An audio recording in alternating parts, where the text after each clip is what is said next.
प्रसिद्ध गांव है सुपेबेड़ा, किडनी प्रभावित सुपेबेड़ा गांव है। यहाँ पर स्वास्थ्य मंत्री पहुंचे थे। आप देख रहे हैं कि जो उनका काफिला है, उनका काफिला यहाँ से लौटता हुआ। स्वास्थ्य मंत्री ने यहाँ पे ग्रामीणों से चर्चा की। ग्रामीणों से चर्चा के दौरान जो तमाम चीज़ों से ग्रामीणों से उन्होंने सुना कि उनकी परेशानी भी सुनी, उनसे चर्चा भी किया। स्वास्थ्य मंत्री के साथ यहाँ के जो कलेक्टर हैं, स्वास्थ्य विभाग के अधिकारी थे और जो स्वास्थ्य सचिव हैं, सभी मौजूद रहे। इस दौरान जो किडनी प्रभावित गांव में पहुंचने के बाद सबसे पहले ये उस स्वास्थ्य केंद्र का निरीक्षण करते हैं। इसके बाद निर्माणाधीन प्राथमिक स्वास्थ्य केंद्र में जाते हैं।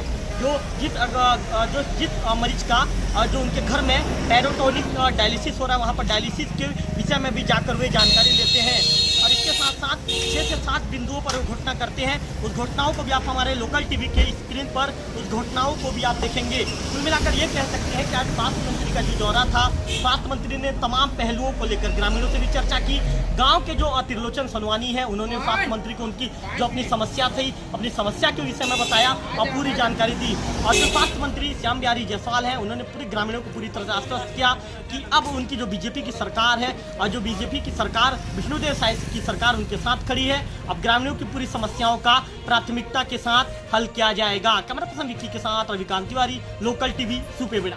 फीता काट कर चले जाते हैं या हेलीकॉप्टर से आते हैं, लोगों से मिलकर चले जाते हैं, परंतु हम स्वच्छ मन से इस मामले को जो सुपेबेड़ा की समस्या है उसको हल करना चाहते हैं, क्योंकि माननीय मुख्यमंत्री विष्णुदेव साय जी ने स्वतः संज्ञान लिया है। एक दिन समीक्षा बैठक भी उन्होंने लिया है। तो हम आशा कर रहे हैं कि आप सब लोग भी, मीडिया के साथी भी इस बात को नीचे से नीचे स्तर तक जो भी बात है हम लोगों तक पहुंचाएं, तो हम लोग और अच्छे से काम कर पाएंगे। सर, 5 साल पहले देवभोग को सिविल अस्पताल का दर्जा तो दे दिया गया सर, लेकिन सुविधाएं जस की तस है। अभी भी सुविधाओं के लिए देवभोग अस्पताल तरस रहा है। तो क्या माना जाए, क्या सूबे के नए स्वास्थ्य मंत्री आने वाले दिनों में जो सुविधाएं देवभोग को मिलनी चाहिए, क्या मिलेगी सर आपके कार्यकाल में? देखिए, हम तो आने के बाद करने वाले आदमी नहीं हैं, हम आने से पहले ही करते हैं। आप देख लीजिए, जब हम स्वास्थ्य मंत्री बने तो हॉस्पिटल क्या था, हमने करोड़ों रुपए दिया है। आपका 2 डायलिसिस यूनिट का आज ही हमने शुभारंभ किया है। हम पूरी तरह से सजग हैं और हॉस्पिटल पहले और आपके इंफ्रास्ट्रक्चर में देख लीजिए, हमने डॉक्टरों की नियुक्ति भी की है और 15 दिन के अंदर मैं और डॉक्टर दे रहा हूँ आपके यहाँ ये देवभोग हॉस्पिटल में। सर, वर्षों से मांग था यहाँ पे देवभोग पे हॉस्पिटल का निरीक्षण करते हुए देवभोग होते हुए सुपेबेड़ा गया। सुपेबेड़ा में काफ़ी संख्या में किडनी बीमारी से पीड़ित हैं लोग, और ये बीमारी का सिलसिला 2005 से प्रारंभ है और अभी तक 100 से ऊपर लोगों की जाने जा चुकी हैं। और अब समय आ गया है, हम सब लोग मिलकर माननीय मुख्यमंत्री विष्णुदेव साय जी की जो मंशा है कि सुपेबेड़ा क्षेत्र में जो किडनी की बीमारी है इसको समूल नष्ट करें, और जो पीड़ित हैं उनको किस प्रकार से हम ज़्यादा से ज़्यादा अच्छी सुविधा मुहैया करा सकते हैं, उस दिशा में आज दौरा था। मैंने जो पीड़ित लोग हैं उनके घरों में भी जाकर उनसे मिला, वहाँ उपस्थित लोगों से 1-to-1 चर्चा भी किया, और साथ ही साथ वहाँ जो मिल रहे लोगों की इलाज की सुविधाएँ हैं उसकी जायज़ा लिया। और मैं आपको बताते हुए मुझे बेहद हर्ष हो रहा है और मैं धन्यवाद देना चाहता हूँ माननीय मुख्यमंत्री जी को कि उन्होंने बड़े ही संवेदनशीलता के साथ 5 मेडिकल ऑफिसर और 2 स्पेशलिस्ट की नियुक्ति हेतु उन्होंने कहा, और उसकी नियुक्ति हमने आज ही कर दिया।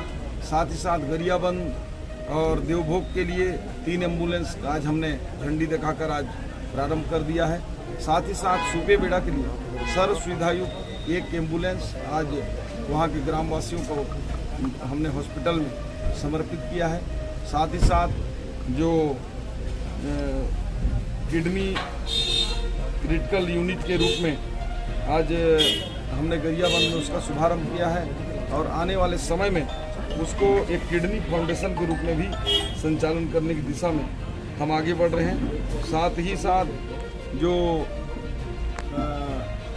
अच्छे से हम इस बीमारी को कैसे जान सकते हैं, इसके लिए अनुसंधान टीम का भी गठन कर दिया गया है, जो यहाँ की जलवायु, मिट्टी, पानी, यहाँ के जो खान पान के साथ साथ आनुवांशिक गुणों को भी अध्ययन करने का काम करेगी, और इसकी रिपोर्ट जो इस विभिन्न क्षेत्रों में जो विशेषज्ञ हैं उनसे हम मिलान कराएंगे। और ये आप लोगों को बताते हुए मुझे विश्वास हो रहा है कि WHO ने भी संज्ञान ले लिया है। WHO की टीम आज आई हुई थी, साथ ही एम्स की डॉक्टरों की भी टीम थी। हमारा पूरा राज्य का पूरा हेल्थ अमला साथ में था और जिला प्रशासन और नीचे मितानिन तक के सभी लोगों ने आज संकल्प लिया है कि हम हर संभव, चाहे वो जन जागरूकता से हो चाहे सरकार की ओर से हो, सब लोग मिलकर इस बीमारी को हल करेंगे और लोगों को सुविधाएं देंगे। सर 18 साल बाद आपकी सरकार जाग रही है, दुर्भाग्य नहीं है? 140 मौत के बाद सरकार जाग रही है, कितना दुर्भाग्य की बात है। 15 साल आपकी भी सरकार भाजपा की रही है। हमारे 15 साल की सरकार में 2005 में मामला आना चालू हुआ तो सामान्य बीमारी जैसे अन्य क्षेत्रों में आते हैं उस प्रकार से जानते परखते थोड़ा समय लगा। इसके बावजूद भी माननीय डॉक्टर रमन सिंह की जब सरकार थी तो हम लोगों ने उसके भी उस समय परीक्षण कराए थे और प्रयास किया था कि इस बीमारी को समाप्त करें, लोगों के लिए सुविधाएं मुहैया करा रहे थे। पिछले 5 सालों में क्या हुआ क्या नहीं हुआ मैं उसकी व्याख्या नहीं करूँगा, मेरे से ज़्यादा आप लोग जानते हैं। परंतु अब जब ये बीमारी विकराल रूप धारण कर रही है, लोगों की असमय मृत्यु हो रही है, तो इसको देखते हुए हम दोनों तरह की अनेक दीर्घकालिक और तत्कालिक दोनों योजना पर काम कर रहे हैं और मुझे पूरा विश्वास है कि इस समस्या को माननीय विष्णुदेव साय जी के नेतृत्व में हम लोग हल करेंगे। ग्रामीणों का बड़ा आरोप है कि जब भी कोई नेता मंत्री आते हैं तब स्वास्थ्य सुविधा की बात तो करते हैं,